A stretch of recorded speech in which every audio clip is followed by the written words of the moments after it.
स्वागत है आपका हमारे हिंदी यूट्यूब चैनल ज्ञान प्रवाह में।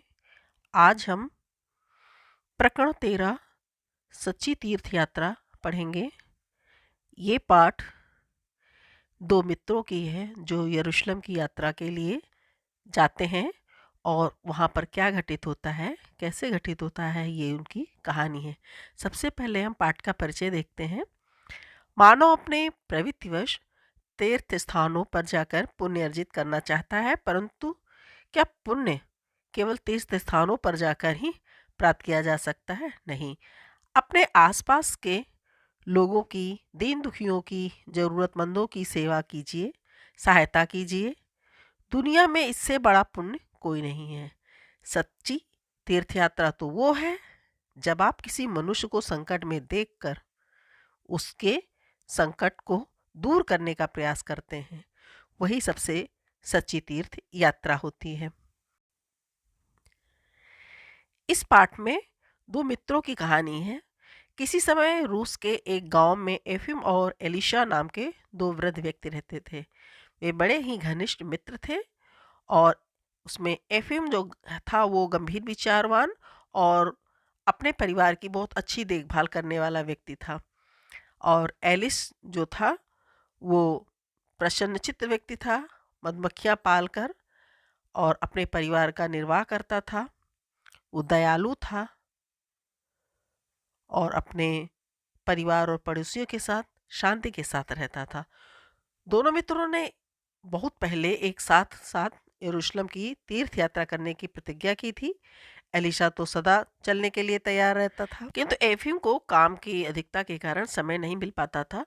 लेकिन एक दिन एलिशा ने जोर देते हुए उससे कहा, पूछ ही लिया कि क्यों मित्र, अपनी प्रतिज्ञा कब पूरी करोगे?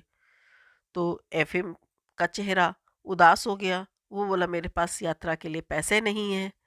तो एलिशा ने हंसकर कहा कि मुझसे 10 गुना अधिक धन होगा तब भी तुम यही बात करते हो। तीर्थ यात्रा से आत्मा पवित्र होती है। अपने तीर्थ यात्रा करने की प्रतिज्ञा की है, अतः हमें अवश्य जाना चाहिए। मतलब हम लोगों ने जब तीर्थ यात्रा करने की जो प्रतिज्ञा की है, ठान लिया था, तो हमें वो पूरा करना चाहिए।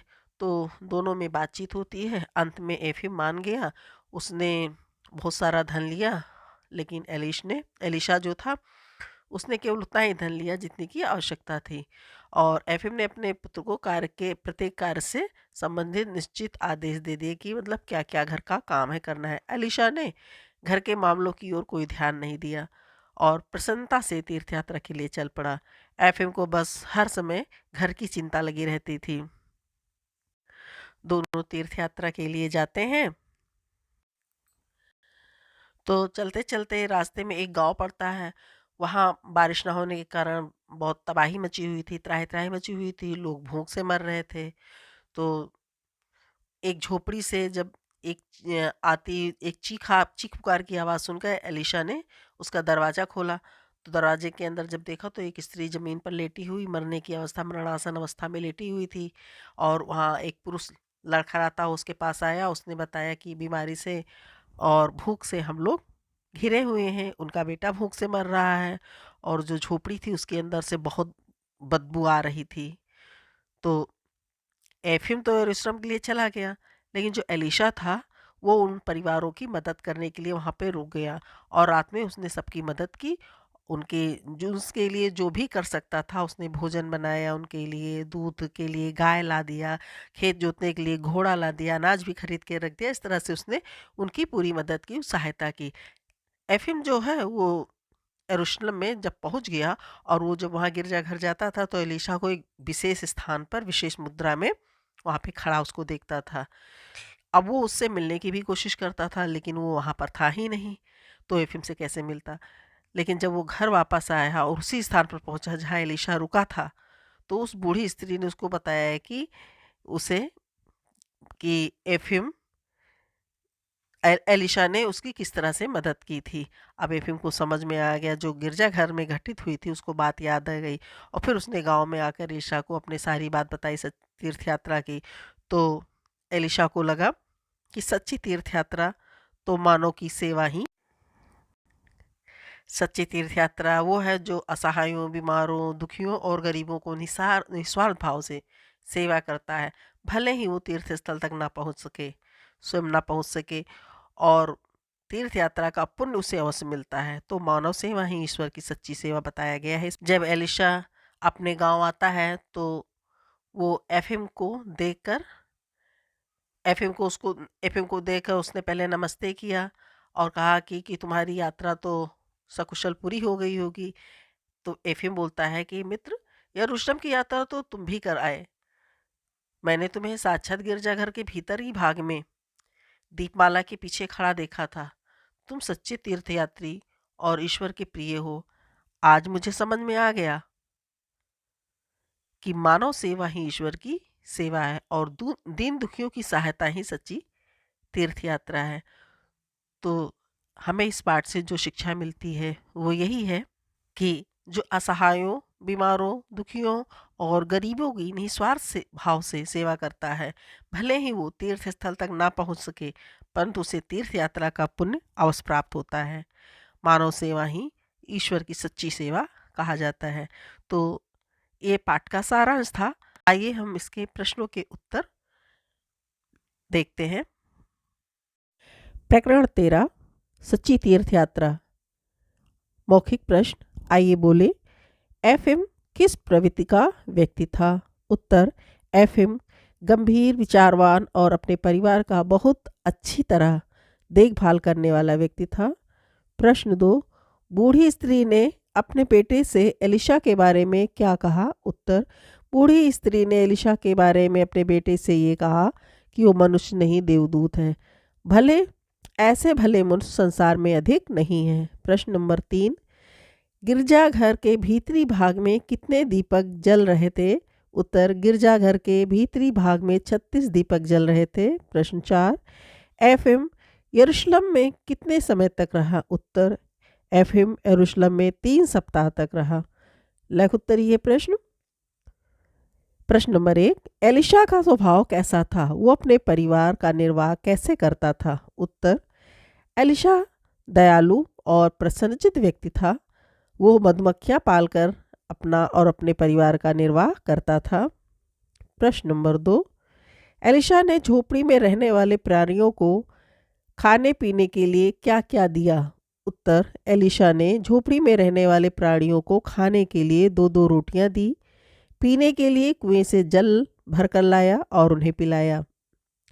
प्रश्न नंबर 3, एफएम झोपड़ी में रहने को राजी क्यों नहीं था? उत्तर, एफएम झोपड़ी में रहने को राजी इसलिए नहीं था क्योंकि उसे डर था कि उन बीमार लोगों के साथ रहकर कहीं वो भी बीमार ना हो जाए। प्रश्न नंबर 4, एलिशा झोपड़ी में रहने वाले परिवार को बिना कुछ कहे क्यों चला गया?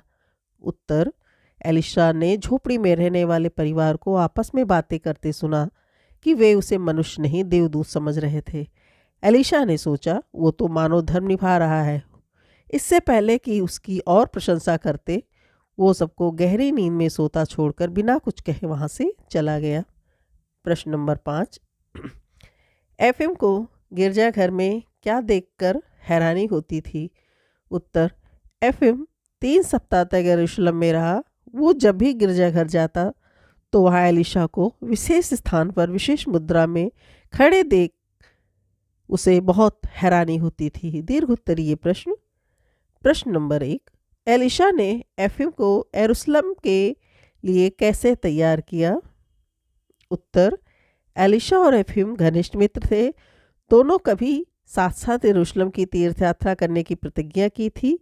एक बार एलिशा ने एफएम को प्रतिज्ञा याद दिलाई तो उसने ये कहकर टालने की कोशिश की कि उसके पास यात्रा करने के लिए पैसे नहीं थे। एलिशा के ये कहने पर कि उसके पास तो उससे एलिशा से 10 गुना अधिक धन है और तीर्थ यात्रा से आत्मा पवित्र होती है, एफएम यरूशलेम के लिए तैयार हो गया। प्रश्न नंबर 2, झोपड़ी के भीतर के वातावरण का अपने शब्दों में वर्णन कीजिए। उत्तर, एफएम और एलिशा यरूशलेम के लिए निकल पड़े। चलते चलते हुए एक ऐसे गांव में पहुंचे जहां बारिश ना होने के कारण त्राहि त्राहि मची हुई थी।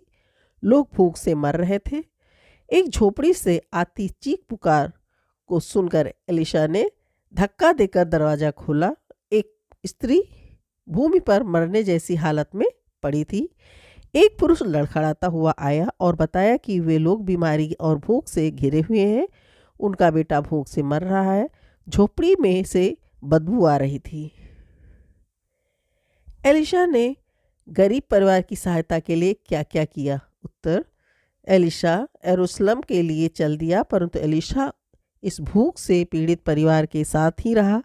उसने सारी रात तीनों प्राणियों की देखभाल की। सुबह होते ही घर की सफाई की, चूल्हा जलाकर भोजन बनाया। उसकी सेवा से वे तीनों ठीक होते चले गए। उसने उन लोगों के लिए दूध के लिए एक गाय और खेत जोतने के लिए घोड़ा खरीदा। उसके लिए अनाज भी खरीद के रख दिया। प्रश्न नंबर 4, एफिम ने एलिशा को सच्चा तीर्थयात्री क्यों कहा बताया? उत्तर: एफिम यरूशलेम में जब भी गिरजाघर जाता था तो एलिशा को विशेष स्थान पर विशेष मुद्रा में खड़ा देखता था। वह उसे खोजता, लेकिन वो तो वहाँ था ही नहीं, तो एफिम को कैसे मिलता? घर के लिए वापसी पर वह उसी स्थान पर पहुंचा जहां एलिशा रुका था। बूढ़ी स्त्री ने जो कुछ भी बताया, उससे एफिम को समझ में आ गया कि वो एलिशा के बारे में बात कर रही थी। अब एफिम को गिरजाघर में घटित हर बात याद आ रही थी। गांव आकर एलिशा से मिलने पर उसे सच्चा तीर्थयात्री और ईश्वर का प्रिय बताया। उसे समझ में आ गया था कि मानव सेवा ही ईश्वर सेवा है और दीन दुखियों की सहायता ही सच्ची तीर्थ यात्रा है।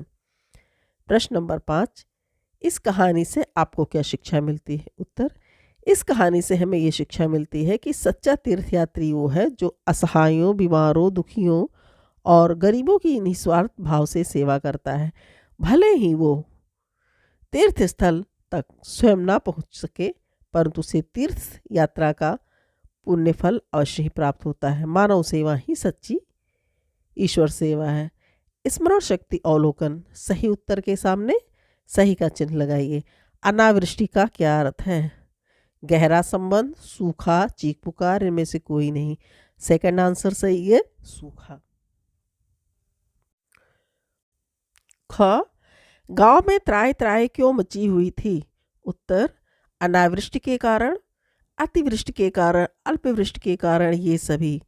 आपका उत्तर है अनावृष्टि का कारण, क्योंकि गांव में सूखा पड़ा हुआ था, बारिश नहीं। अनावृष्टि मतलब बारिश ना होना। अतिवृष्टि का अर्थ है बहुत अधिक वर्षा। अल्पवृष्टि थोड़ा वर्षा। ये सभी ये गलत है। आपका उत्तर है अनावृष्टि। ग, बूढ़ी स्त्री ने एलिशा को किस रूप में पाया? मानव के रूप में, देवदूत के रूप में, विष्णु के रूप में या वामन के रूप में? देवदूत के रूप में। सच्ची तीर्थ यात्रा कौन सी है? दीन दुखियों की सहायता, मानव सेवा, फर्स्ट और सेकंड दोनों, इनमें कोई नहीं। तो आपका थर्ड आंसर सही है, फर्स्ट और सेकंड दोनों। निम्नलिखित संवाद को पढ़कर पूछे गए प्रश्नों के उत्तर दीजिए। अभी मेरे पास यात्रा के लिए पैसे नहीं हैं, हमें प्रतीक्षा करनी होगी। इस वाक्य में वक्ता कौन है और श्रोता कौन है?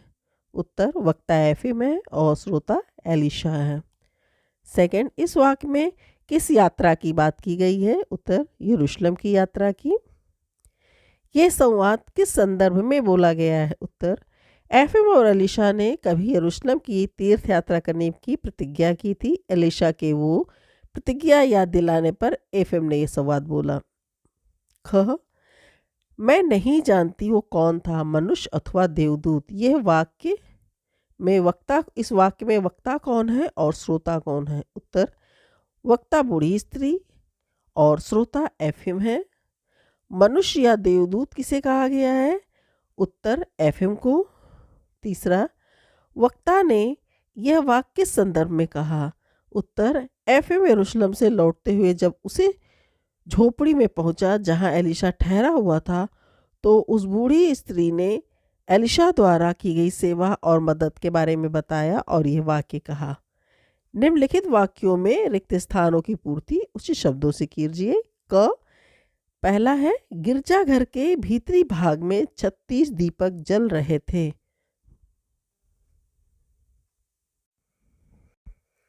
ख, एफएम और एलिशा घनिष्ठ मित्र थे। घनिष्ठ इसके अंदर फिल किया गया है रिक्त स्थान में। ग, झोपड़ी का वातावरण दुर्गंधपूर्ण था। दुर्गंधपूर्ण आपके रिक्त स्थान में भरा गया है। एफएम को वृद्ध पुरुष की झलक दिखाई दी। झलक शब्द आपके रिक्त स्थान में भरा गया। तो ये आपके पाठ 13 के प्रश्नों के उत्तर और सभी अभ्यास कार्य हैं। आपको वीडियो पसंद आई हो तो लाइक और कमेंट में जाके ज़रूर बताइएगा।